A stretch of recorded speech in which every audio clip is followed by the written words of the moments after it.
ጎይታ ሰማያቱ ቤታ ምድሪ ባሕሩ ኣበይ ሸሚምካዮም ነቶም ዝፈከሩ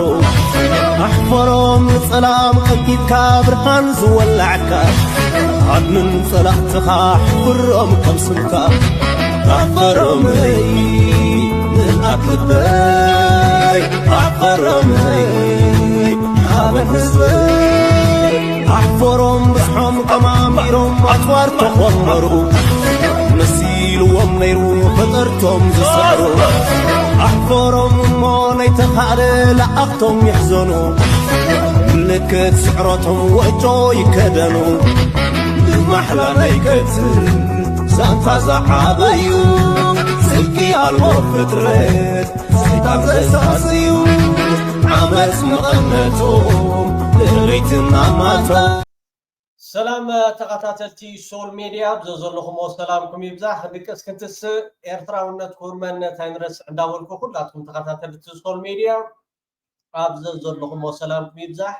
ላይክ ሼር ሳብስክራይብ ብምግባር ንሶል ሚዲያ ኣብ ምዕባይ ትገብርዎ ዘለኹም ኣስተዋፅኦ ብልብ እንዳመስገንኩ ንሎሚ ኣዝዩ ኣገዳሲ እዋናዊ ዛዕባ መደብ ሒዝና መፂና ኣለና እዚ ሚድያታት ትርእይዎ ዘለኹም ኤርትራ ካብ ኢራን ድሮን ገዚኣ አብይ አሕመድ ተጸጊዑ ሰራዊት ኤርትራ ተጸጊዑ እንዳበሉ ገሊኦም እኮ አዲስ አበባ ይሕሊፎም ሶማል አብጽሕሞ ከምኡን ኬንያ አብጽሕሞ ማለት ተጸጊዑ ዶ ገለ እንዳበልካ ማለት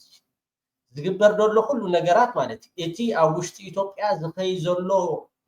ናይ ፋኖ ርግሒት ከምኡን ናይ ሕወሓት ምድላዋት አብይ አሕመድ ዓቅሉ ስለዝጸበቦ ሓንሳብ ብመገዲ ሱዳን ሓንሳብ ሰራዊት ናይ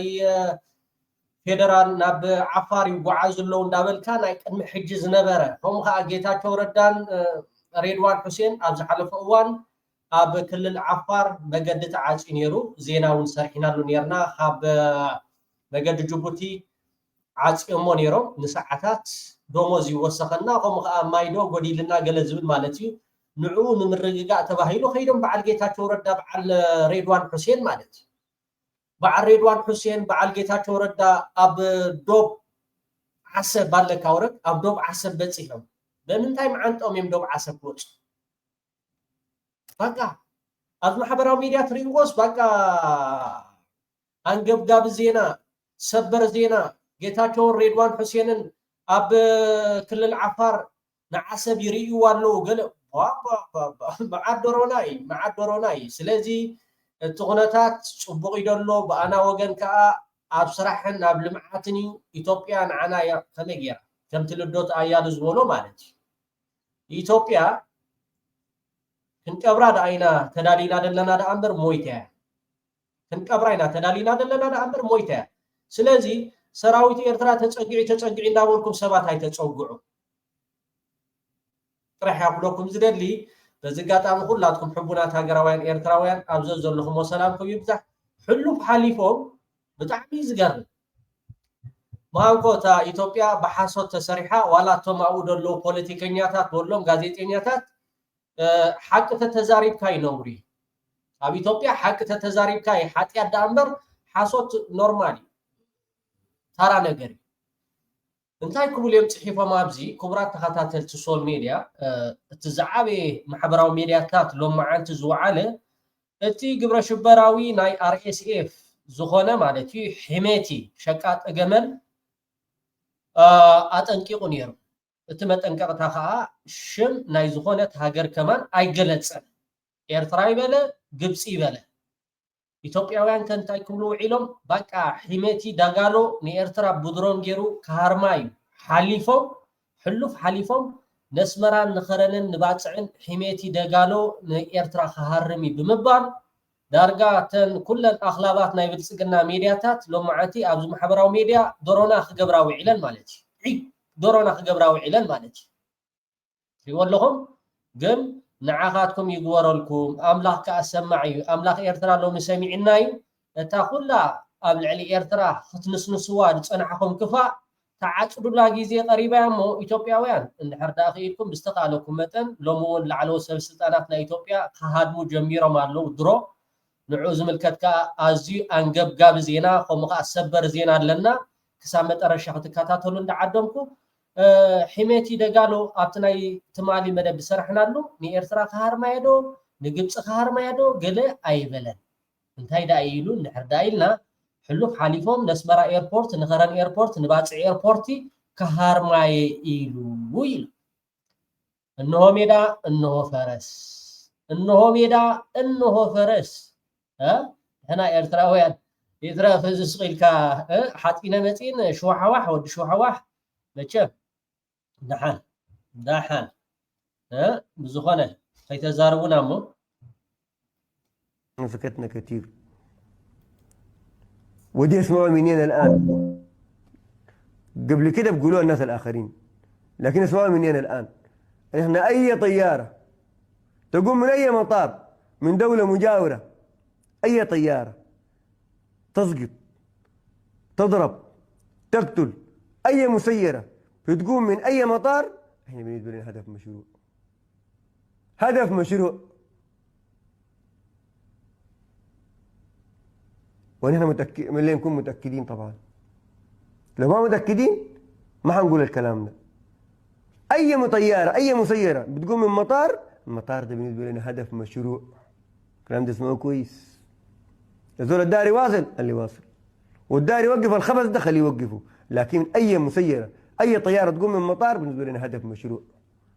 والسلام عليكم ورحمة الله وبركاته. أوكي حجي زي سالسا جزي زفكر دلو درجات معالتاوي نعنا خم إيرتراويان بزح بزننا زحلف يكونن جن انتايو أبز خران سميعهم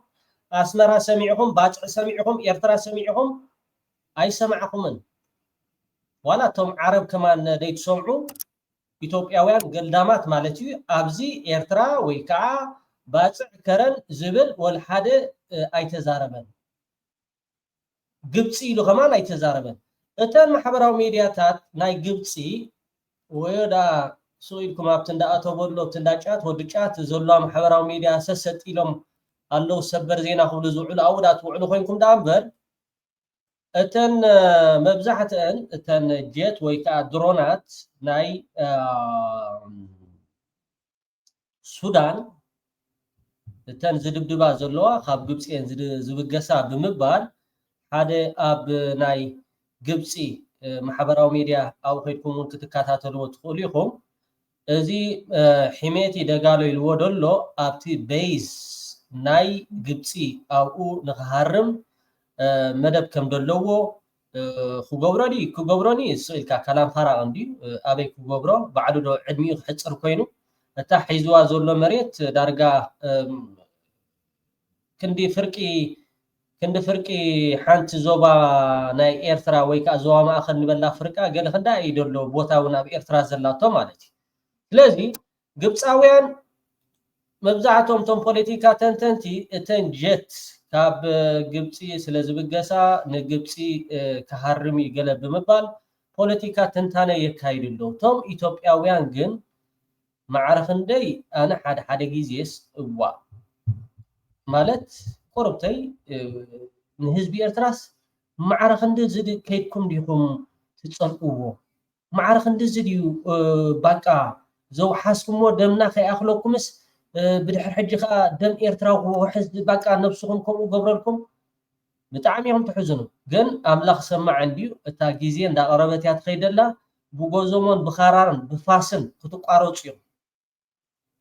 ኖ እዚ ስኢልካ ሕጂ ሓደ ክልተ ኣለኹም ወቤተክርስቲያን ወይ ከዓ መስጊድ ኪዱ ኦኬ ኣብዚ እንድሕር ደኣ ስኢልካ ኣይኮነ ሲክሚት ዝበሃል ነገር የለን ንሕና ጀማልና ሓሊና ንኸይድ ፍርሃት ናይ ረቢ ፍርሃት እግዚኣብሔር ደለና ኤርትራውያን እዚኣቶም ግን ክብረተ ውሻ ኣተዓባብያ ዝወደሎም እልፊ ናይ ጎደና ወዲ ጎደና ነቲ ጭዋ ሕብረተሰብ ኤርትራ ከጓድልዎ ወይ ከዓ ደሙ ንክፈስስ ክርእይዎ ባህታ ዝፈጥረሎም ኣብዚ ማሕበራዊ ሚድያ ከረን ኣስመራ ባፅዕ ከመይ ገይሮም እዮም ከቲ ሽም ፈሊጦሞ መሃንኮ ብጣዕሚ ዝሕዝነካ ከረን ምዕርፎ ነፈርቲ ኣሎ ድዩ የለም ከማን ኣነ ይፈልጥኒ ኣብኡ ከረን ከይድ ነይረ ትጁባ ባዚ ግላስ ሓመልማሎ ገለስ ኣብኡታት ፈልጤ ግዝግዛ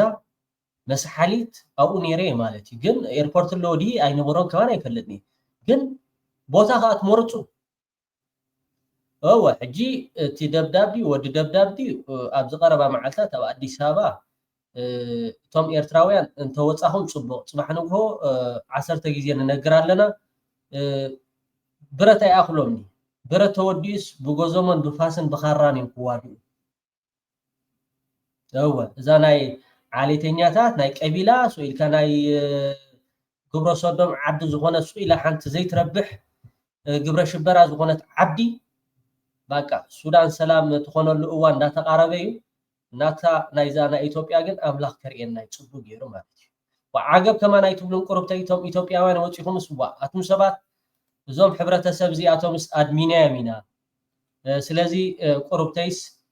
የኽፈአልና እዩ ገለ ኩላቶም ሕደዮም ሓንቲ ሴም ካርድ ያደላቶም እቲ ሓደ አብይ አሕመድ ሎሚ ዓሰብ ይብል ኣሎ ናይ ግዜ አብይ አሕመድ ሰዓት 1 እንድሕርዳ ኮይኑ ልዶት አያሉ ሰዓት 2 እንድሕርዳ ሓቲትካ ዓሰብ ደሊ ሰዓት 3 ካለ ሓደ ኦሮሞ ሓደ ትግራዋይ ሓደ ቤንሻንጉሎ አላ ካሎት 86 ብሄረሰቦች ሓቲትካዮም ናይ ግዜ ፍልሊ ዳአዩ እምበር ባሕርና ኤርትራ ዘይደሊ ኢትዮጵያዊ የለን ስለዚ ዳን ኣብ ቂዕናይና ንሕና يأخلنا توما بوتاتنا تيرمهم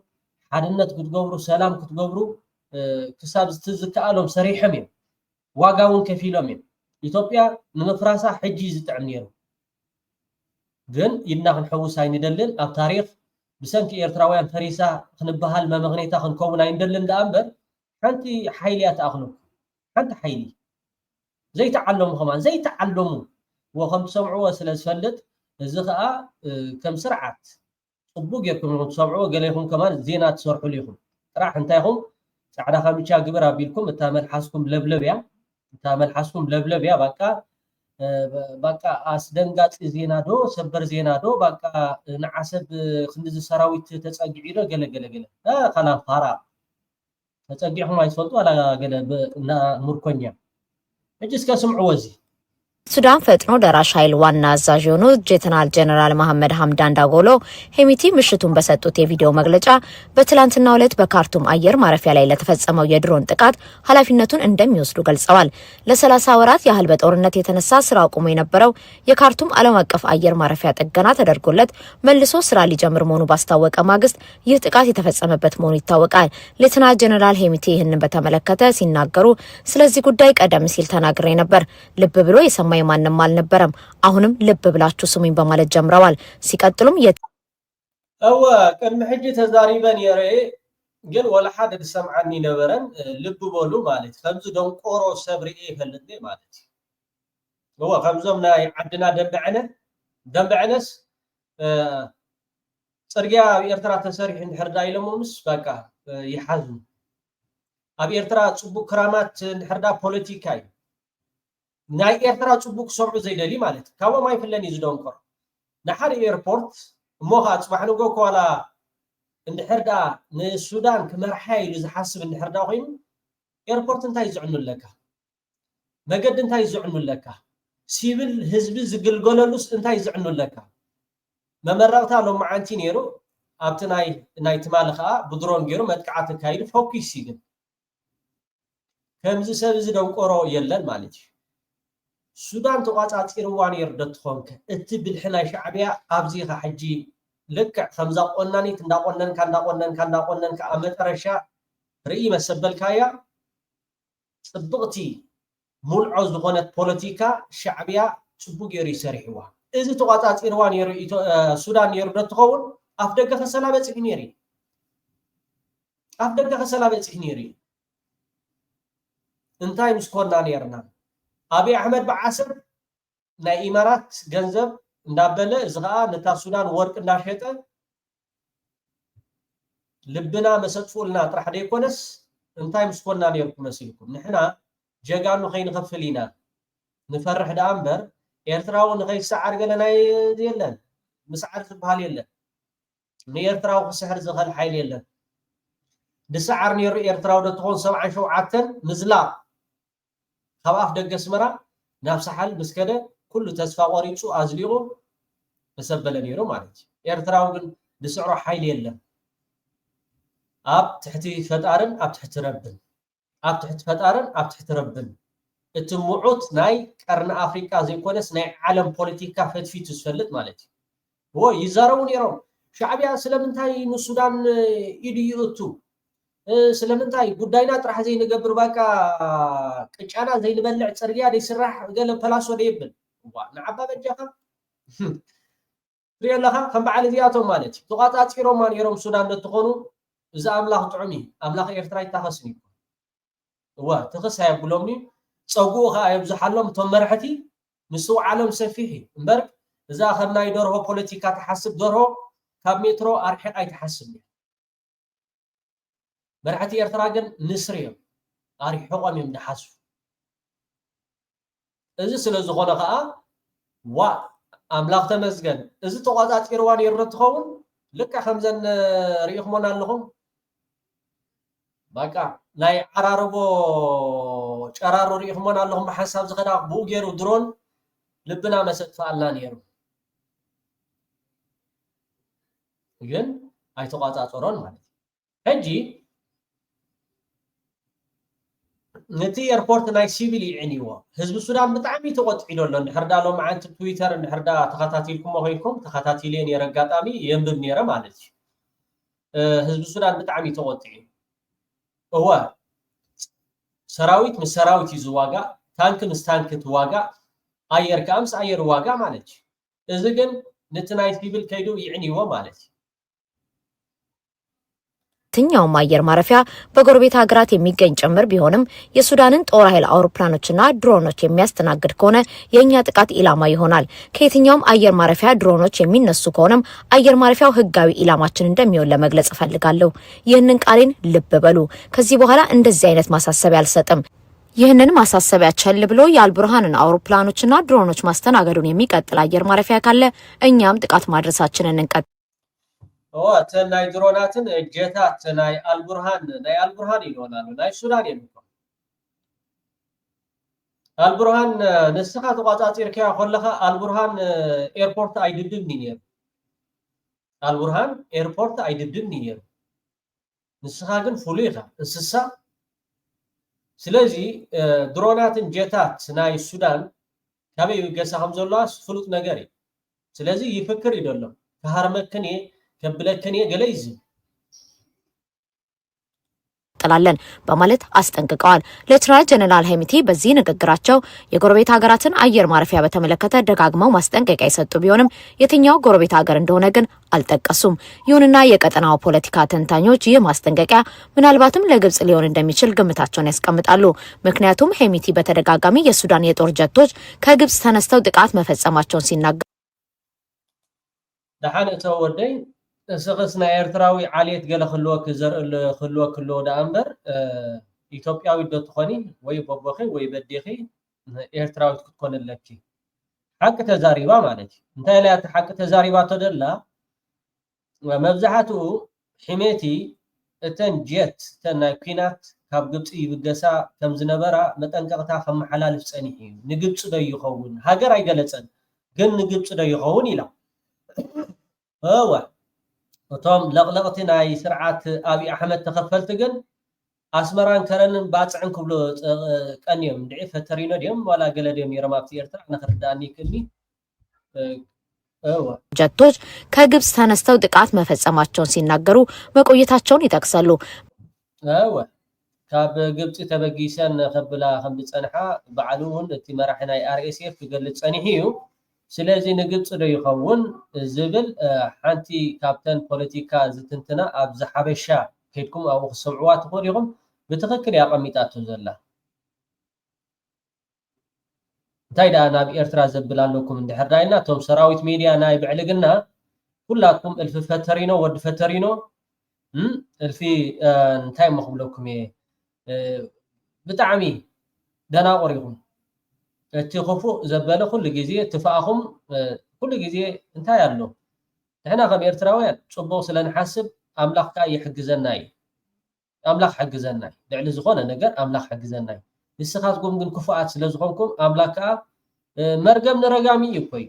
መርገም ንረጋሚ እዩ መርገም ንረጋሚ እዩ ንሕና ስለምንታይ ሕማቕ ነይ ንዛረብ ሕጂ ስለ ዝተወዳእና كساب تي منجسي إرتراون تيركم خيلكم خيتساني كي مسمر مسمر منجسي إرتراجن شاو نحنا وانت فنيناينا نحنا وانت فنيناينا نبر منجسي إرترا تيركم حازيلكم يخيتساني حجيجن توا سحنوا ممر ديان ناي بوليتيكا تنتاني بزعبا RSF تزاربو زربانيو كبرات تخاتاتلتي بزقاطامي كلاتكم حبونات هاجراويان إيرتراويان ممهر ديان تقرا لاي ممهر ديان فيسبوك ولايف يم حلال فنيرو من تايم موز بوليتيكا تنتانه حجتا فيسبوك عصيملو سلازلو بليز يوتيوب كفيتلو قصال سلا بوليتيكا تنتانه سلازهب فيسبوك قصال يزبل نير حجتا يوتيوب ابتا قداميت كومنت خغور فولكمي سبسكرايب بمقبار أبارات عوا مورال هبو نيانا ديان سمعوه بزعبا RSF تزارب تناغرات نيم غوربيت مالت تناي بورد نولوسي غوربيت مالت أكل ستا أكل كتا أكل محورا أكل تاريخ كونغيرنا توسن السودان عبي هاجري بزحز بزلو هاجري تاريخ زلو هاجري جن فراجايل أو حدا جنيا كنتات بسحي سيزنا غوراب تدقف زدليو زنبري إيرترا مقلول زخنا دقف كيرا أو تال نبانا أنت زمتنا كسلا تزمتنا فورسودان تزمتنا إيرترا تتوا حدا قام نايب على الإمارات نزنا أبي أحمد وحوح حبيلان حسبكم صوت حسبكم بخلتي أقرانا أبوي دقالهم تيخا نبكسلا بوردرنا إيرتراي ناب بورسودان بوردرنا إيرتراي سلازم نابزن دحرام تيخايو نا أبي أحمد كأب عسل دحرام بالكا إيرترا انتاي تكون على مالي تخبب على مالتي إنسار كتكورا حجينا زمتك حدا قاب عقاريها تفشلو خد كلالا سلازم نزو شلنايو على خارتو حزمة نار خي ترفت تصريق وعبي بتحلم أب دارفور نيو معران سيز خبانا يعري ولا زي تودع حدا قاب فاتفنا تناي السودان ግን ብዙሕ ነገራት ተቃሊሎም ኣሎ ማለት ነዚ መጽ ሓደጋ ሓደ ፍሽለት ናይ ኢማራት ዓረቢታ ቀንዲ ድሕሪት ኮይና ትደፍኦ ዝነበረትን يغني ممهر ديان بتعامي بلب نمسجنك سبسكرايب بورو ابتا قداميت كومنتي ابا خبر فولكم خمس تريوم دلهم كان دو معنتي كوماندو تمريقهم اب السودان زلو ارمي 7 تغاريوم سلازي ازي تعليم نمنتاي نزبل حتوها ابز غربا معلتات نابي احمد خسادو رقيسكا كميغيركا نتي ابقرن افريقيا كانسر كوينو زكاي دلو الاخ نايب على الامارات كم بعل دغالو ام لايون عبترا زتصاوتو ارم 7 بباجت يكون بكل نغراتهم حجي متصففافهم وديهم اب تطنقق يمدلو سلازي اذا كل عغرغرنا ميديا انتاي يزغبر دلو حرداينا دكيري ጭንቀት ዘበጎሶ ከመገርታ አጀንዳ ተሰራ هو ተገልጾልኩም ጽባህ ሰዓት 6 ፈራአነ راخبنا መትከል ሓውናውን ጊዜ ክህሎ ይኽእሊ ብዛዕባ እዚ ናይ ኢራን ድሮን ዝበሃል ዜናታት ይወጽ ኣሎ ስለምንታይ ሆሞ ተደሊሎም ይን ሕርዳይና ፍሉጥ ነገር ቀጻሊ እቶም ጸረ ኤርትራ ዝኾኑ ኢራንን ኤርትራን ገለ እንዳበሉ ነቲ ነገራት ከሓናኽርዎ ገለገለ ይፍቱን እዮም بحق رياتا ساتلايت رياتو بحق دخوم دي قال نزبل حتى صباح دحان حبيرنا متكل حاونا بزعوازي حبريتا سلازلو 10 شفران يراخبنا سلازي زغل عقرقر ابتو وشت ايتوبيا زكايد زلو نوصي كمي غير كا شيفت تغبرو كمي غير كا اجندا تسرع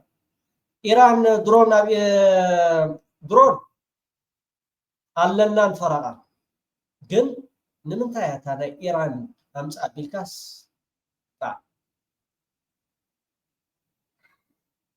فراداني نارو نغيد صباح دحان مسمورتعو قال خللنا اوكي مو كبرات تغاتاتلتي ناي لدتو لإثيوبياوያን ጽንጦት መተሐሳሰብ ስለተኾነው ስምዕዋሞ ናብቲ ዝቕጽል መደብካ ብጣዕሚ ኣዝዩ ዝፈጉስ ዜና ሒዝና መጺና ኣለና ናብቲ ዝቕጽል ሰሜን ወሎ ያለን ፋኖ ማሸነፍ ያልቻለ መንግስት እየተማረከ እጁን እየሰጠ የሚማረክ ሰራዊት የያዘ መንግስት አሁን እንደገና ከሌላ ውጭ ሀገር ጋር ተዋግቼ የዓለም አቀፍን ህግ ጥሼ እንዳንድ ሀያላን ሀገር ጥሼ ያን ጥቅም አስጠብቄ ይቀጥላለሁ። ይሄ በፍጹም አይሆን። ችግሩ ምን መሰለህ ስታሊን፣ አንድ መንግስት በዚህ ደረጃ የአንድን ሉዓላዊ ሀገር ጥያቄ ውስጥ አስገብቶ እወርሃለሁ በኃይል የባህር በር እነጥቅሃለሁ ብሎ ፕሮፓጋንዳ መስራት ከጀመረ በኋላ መቀስቀስ ከጀመረ በኋላ ጦርነቱን የማስነሳቱ እድል በሱ እጅ ላይ ብቻ ያለ አይደለም። ያ ትሬት እንዲሆነው ስጋት የገባው ኃይል ለኔ የተመቸ ጊዜና ቦታ በሚለው ሁኔታ ጦርነቱን ራሱ ሊጀምረው ይችላል። የኢትዮጵያ መንግስት አሁን በጦርነቱ መነሳት ላይ ቁጥጥር ሊኖረው አይችልም። ያ ጦርነት ቢጀመር ደግሞ ኢትዮጵያ በወራሪነት ከመከሰስ ከመፈረጅ ልትድን አትችልም። በአደባባይ በይፋ ነው እየተቀሰቀሰ ያለው። እውቅና ሁሉ አገራዊ እውቅናችሁን ሁሉ እነሳችኋለን ነው እየተባለ ሃራይ ክቡራት ተኸታተልቲ ሶል ሚድያ ከምዚ ትሪእዎ ዘለኹም ኣብ ስክሪን ሓንቲ ላዕለወይቲ በዓል ስልጣን ኣብይ ኣሕመድ ዝመዘዛ ኣምባሳደር ኣብ ካናዳ ናይ ኢትዮጵያ ከተገልግል ዝፀንሐት ኣስቴር ትበሃል። እዛ ትሪእዋ ዘለኹም ማለት እዩ ኣስቴር ማሞ ንስርዓት ብልፅግና ገዲፋ ካብ ካናዳ ኣብ ኣሜሪካ ኢዳ ሂባ ከም ዘላ እዚኣ ከዓ መበል ሳልሰይቲ ኣስቴር ኣምባሳደር ኣብ ካናዳ ኮይና ክሰርሕ ዝፀንሐት በቲ ስርዓት ብዕልግና ኣብ ልዕሊ ህዝቢ ኣምሓራ ይኹን ከምኡውን እቲ ዓዲ ካብ ግዜ ናብ ግዜ በቲ ዝገብሮ ዘሎ ፋሉል ምስ ጎረቤት ይኹን ምስ እቲ ውሽጣዊ ፀገማት ሰበስልጣናት ረራሕሪሖሞ ይኸዱ ኣለዉ። ኣብቲ ሓለፈ እውን ሰሚዕኹሞ ነርኩም እንታይ ክብል ተዛሪቡ ነይሩ ደቂ የረይ ገንዘብኩም ሒዝኩም ኣይትህደሙ ኣብ ገለገለ ክብል በደህናው ዘመን የምትሰበስቡና ሀብት የምታካብቱ በችግር ጊዜ ደግሞ ወደ ዱባይ የምትሸሹ መሆን የለባችሁ። በመከራውም ጊዜ በስኬቱም ጊዜ በጋራ ጸንተን ኦኬ ኣስቴር ማሞ ሕጂ መበል ሳልሰይቲ ትኸውናላ ማለት እዩ። ክልተ ኣቐዲሞም ሃዲሞም ፀኒሖም እዮም። ስለዚ ክቡራት ተኸታተልቲ ሶል ሚድያ እዚ ስለ ዝኾነ እዮም ሕጂ ሰራዊት ኤርትራ ናብ ቡርየ ተፀጊዑ እንዳበሉ ኣፀጊዖም ዳርጋ ኣዲስ ኣበባ ሓሊፎም ናብ ሶማል ናብ ኬንያ ኣብፅሖም ኣለዉ። ሰራዊት ፌደራል ናብ ቡርየ ተፀጊዑ ኣዲስ ኣበባ ተፀጊዑ ኣፀጊዖም ኣብቲ ባሕሪ ይእትዮም ቀቲሎሞም እዮም። ዳርጋ ተፀጊዑ ኩሉ ማለት እዩ። ስለዚ ክቡራት ተኸታተልቲ ሶል ሚድያ ኣብ መጨረሻ ሎማዓንቲ ብጣዕሚ ፅቡቅ ውዒልና ኩሉ ግዜ ከዓ ክንድቅስ ክንትስእ ኤርትራውነት ክቡር መንነት ኣይንረስዕ ክንብል ከለና እቶም ንኽርኢ ዓይኖም ዝኸፈሉ ንኽንረገፅ እግሮም ዝኸፈሉ ንኸንተንፍስ ህይወቶም ዝኸፈሉ እዞም ትሪእዎም ዘለኹም ኣካለ ስንኩላን ኤርትራ ማለት እዩ። ስንኩላን እኮ ይኮኑን ንዓና ኤርትራውያን ግን ህይወትና እዮም ትንፋስና ክሳብ ዝኾኑ ኣባላት ናይ ማሕበር ስንኩላን ክትኮኑ በዚ ኣጋጣሚ ሎማዓንቲ መደብ ጌርና ነርና ተኸታቲልኩም ክትኮኑ ብዙሓት እውን ኣባላት ኮይኖም ኣለዉ። ስለዚ ነናይ ሃገሩ ቴሌፎን ስለ ዘለና ብዙሕ እውን ኣይኮነን ዳርጋ ንመዓልትስ 20 ሳንቲም 30 ሳንቲም ኣብ ዓመት $100 ገለ ኮሚታት ካወይ ሓልፍኒ $120 ገለ ዶላር ከም ዓዱ ማለት እዩ። ክቡራት ተኸታተልቲ ሶል ሚድያ ብዝተኻኣለና መጠን ኩላትና ነዚ ነገራት እዚ ብዕቱብ ክንሕዞ ስደደልና በሉን እሞ ኣምላኽ ዘውፃኹሞ ሚልዮናት ገይሩ ይተካኣልኩም። ስለምንታይ ነዚኣቶም ምሕጋዝ ማለት ናይ ሓንጎል ቅሳነት ከማን ደቂስካ በጢልካ ትሓድር እሞ ክቡራት ተኸታተልቲ ኣብ መጨረሻ ናይ ወዲ ከረን ስምዕዎሞ يغني سسناي أتوم تفلتنا يقوم توم تفلتنا حج تفلتنا يقوم أتوم بدد لهم كقصيلكم تفلتنا ترزق عركي يغني ليس معيات هذا سخابة عن دستفل زغنا غينو أنا نزيهم بصوتي وكيله أبز قريبة مدى قال كسمع عدل استوابني عزيه يا مسكين بما يغسل انتخوني زندق نستيو جوانو بصوتي مسيان كسمع عقبان قربا بزربا قنا نحيي لخو بغوم من قدن عي مريس أمنا وانو يغني لي بزترفه كبرتي منيستر فوزيا هاشم أبزي أنا كنت زيري أخوتهم بصوتي تعطل الله يلومني أبتخبابينا نايدانيا نعرق شماق الله خوينا سلزله بزقات آمز نحبرك نفطو سنكولان سقا عبدانيا خمناتو هذا عديق نسغيغ تفكيها لعلي كمان عورات الله لعلواي بيت فردي ادمان تعنا نحبهم بمقصال اني فيش ومدما بعل حمنور بعل مانيل بملوكم نايز محبرنا حلفتن اكايتن زلهم تولدينو ادمان تعنا يهبكم خابز قصيله ني اتو موسى عبدالله زينا قاسميه قالو انت تلفزيون الرخون عبدالله ابراهيم عيدمار دارغا بعوري بقراصي كو ايبلن او دارغا ناي عمد كلتا عمد تخون انا نبركتو ابركيتن يري فرقهم تفلطون تخونيهم مالتي بالصرفه ازي لومي سمعنا لهم دوم عيني دايدا تدمصهم لا تطوي العمام بس ديتا تاقويا أسرع وقتي داوكم حجي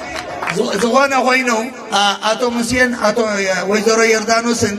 أنا يقرمني مغنياتو سب حديث حساب كمس كله بطعمي أنا قصتي تقول قال عينك أبي واتكاس أب نفس خاص قال تزبلك كله كم زي هندبت دي حسبني عبتور زفرانس عمي بنيام قرماي قدامي وصيو متحزن ما يشبتن زطفعنا كومو مالتي يزقادر ينه ابا عوتينا هذا مغنياتو نسنقلانكا بنجرا وي بمغري وي بغنزب وي بغلا يكون اتحلنا خام مصانا خم دلهم عند اركم زغيركا مغلصي كم زغيركا تقراريب كاسي وا لعلزي هوتالو الى اي حسبني نالما زرباب زحلكم كيكون زلخو زغونو خوينو انتاي مسلوكم اب عالم تقراريب كا فقري كم زم مرحت هايمانوت زبلو زنبرو نحنا كمان دياب قنات بصحنا نيرنا هاجر سلازقچچنا ግን ቀሚሽና አጸግዕ ቢልና ያብገረብ ከይና ሰሚናር የዝማር ነረባት የጋጣሙ ትፈልጡን ናይ ስባዓላ አባ ገብረ ቅዱስ ኃይሌ ዝኾነ ኮይኑ አባ ገብረ ቅዱስ ቀይሮምና ሻዕቢያ ሓንቲ ገደፍናን ሕጂኻ ኣነ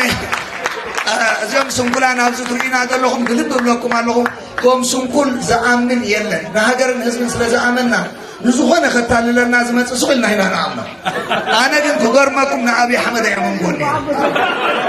أزنقعنا زخنا غينو